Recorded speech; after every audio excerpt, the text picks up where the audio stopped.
Okay, hello. Greetings to everyone, subscribers, non-subscribers, future subscribers. I'm here today to talk about the fact that Christians maintain that Jesus is God, right? That Jesus and God are the same. There's no difference between God, the Creator, God the Father, and Jesus that came down on earth and walked around as a human being. And they maintain that he was God that actually came here as a human being, bled like us, and the sole purpose of coming was to forgive our sins, right?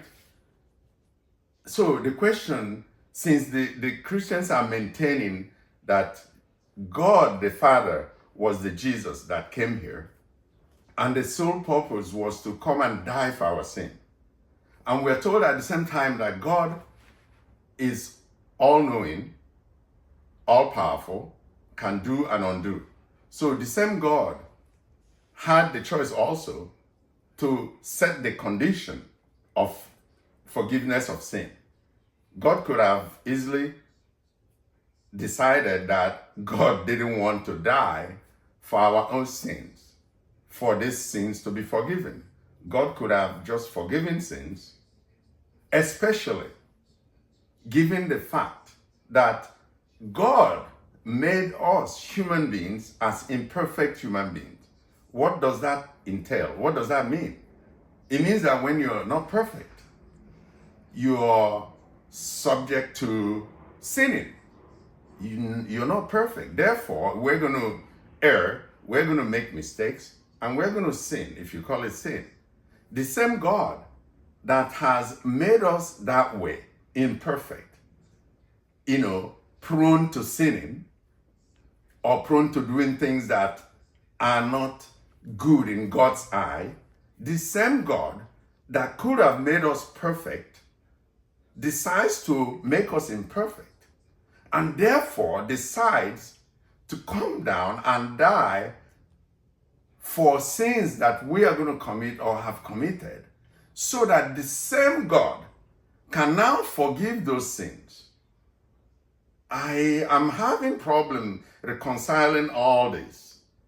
I mean, like I said, God could have made us perfect, so that all this don't happen. So that God himself doesn't have to come and shed blood. And by dying, we are told by the same Christians that Jesus, which was God, made the ultimate sacrifice, meaning dying for us. And that's why we should love Jesus and really follow Jesus, because God gave his only son, but at the same time, his only son was himself. At that point, I'm getting confused. But anyway, now the same God comes as Jesus and gives the ultimate sacrifice. But I question that ultimate sacrifice, because Jesus knew and God knew, and it was already planned, that he would wake up after 3 days. That's all known already, because God knows everything, both future and present and past. Therefore, if one were to die so that one in the end will get the glory of God, knowing that they will wake up or regain or come back after 3 days, is that really sacrifice? How do you compare that to individuals that die for their country or for other people and never get the chance of coming back? To me, that is a more ultimate sacrifice. I am not here to challenge God. I'm not here to challenge the notion of God or Jesus. I'm only saying that some of these stories don't add up if we really have to look at them critically. I'm having problem, and I'm sure a lot of people have problem with this type of reasoning. I know that a lot of people are afraid to reason this way, but God gave us that brain to reason that way.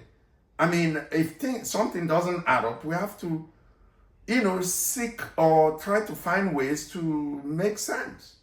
And that's why I'm here. Let's let's engage. Please, your comments are welcome. Let's interact and, maybe hash this out together. Thank you.